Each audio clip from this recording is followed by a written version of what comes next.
I remember it was about 16 years ago, and I was on placement in Canada.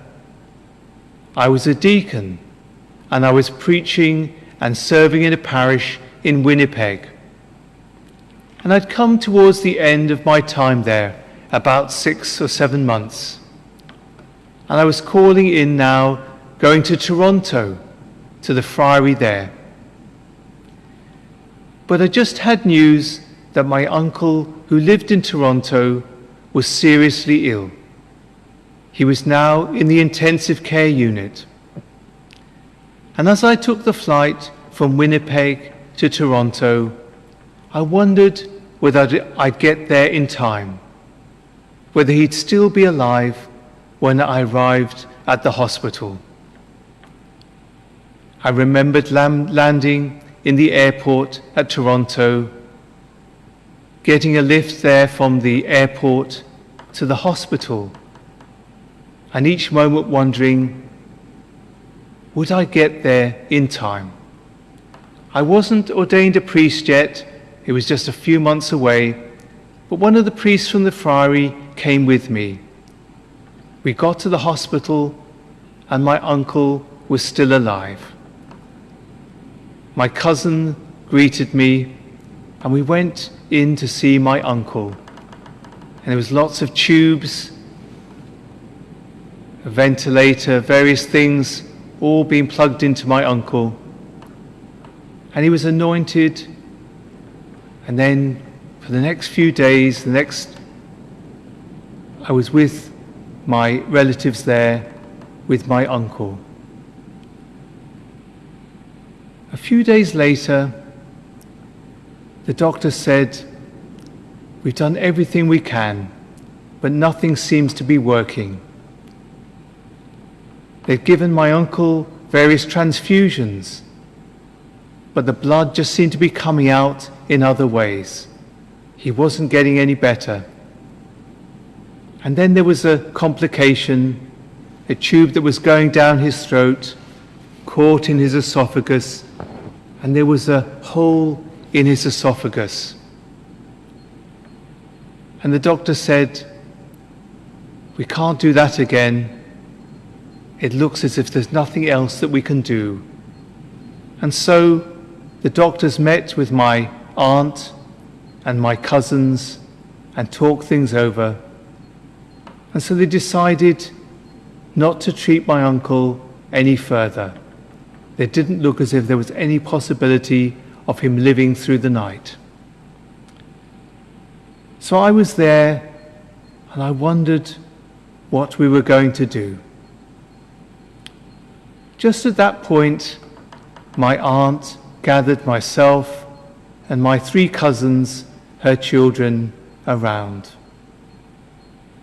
And she said, we've just got to leave Mike to God now. We'll just put him in God's hands. We gathered together, holding our hands, and we prayed the Our Father for my Uncle Mike, and just placed everything in God's hands. I went off to bed, and my cousins took it in turn to stay with their father, staying with him overnight. And I wondered what things would be like in the morning. In the morning, my uncle was still alive. And he wasn't being treated. They weren't giving him any transfusions. But little by little, he got a bit better. He improved.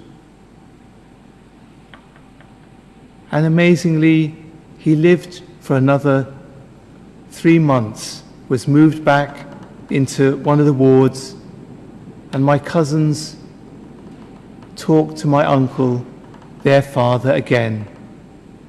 This was a special time.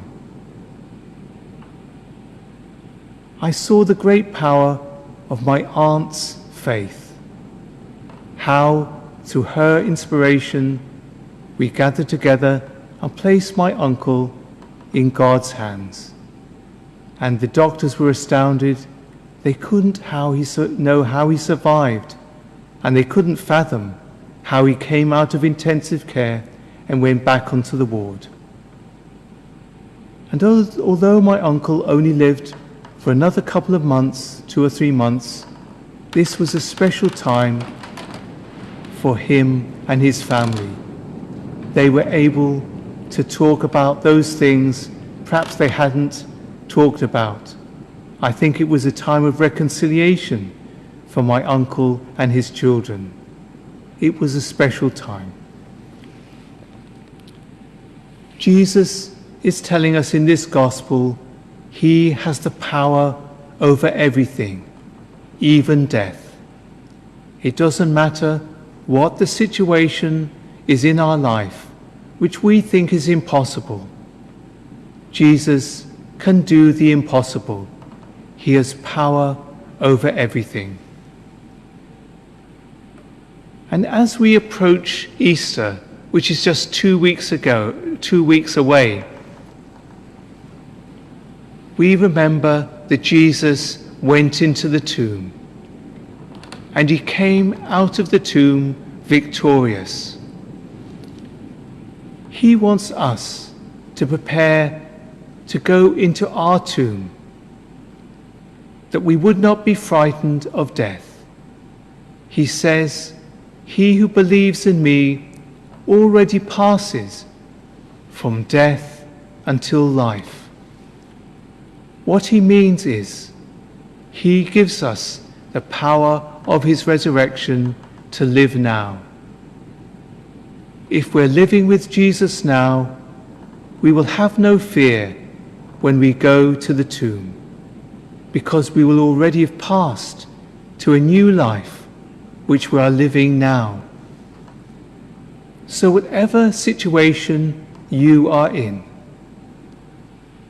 call upon Jesus that you may live this life of resurrection now. We all struggle to avoid sin and to live the life that Jesus is calling us to. But let us call on Jesus and say, we want to live this life of resurrection now. We want to pass from death, from sin, to living in your grace.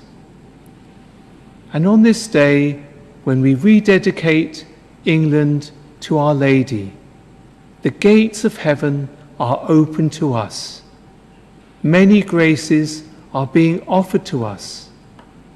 And let us ask Our Lady for this grace, to live the new life of Easter that Jesus wants to offer us, to leave the ways of sin and to live in God's grace, so that Our Lady may be able to use us for the coming of the kingdom of God here in England.